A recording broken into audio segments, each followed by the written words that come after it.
Hello everyone, today I'm going to show you how to install Windows 11 version 25H2 using Rufus. First, you need to get the Windows 11 ISO file. Open your web browser and go to the official Microsoft Windows 11 download page.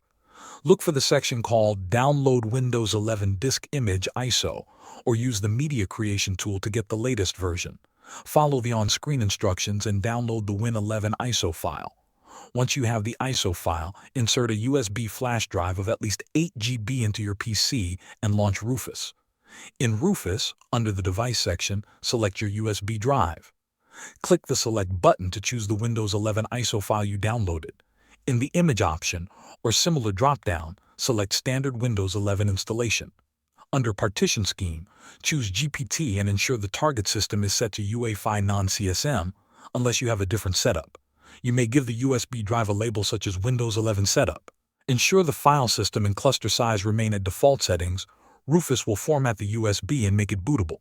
After the USB is ready, leave it inserted and restart your PC. Boot with your USB and install Windows. Thanks for watching.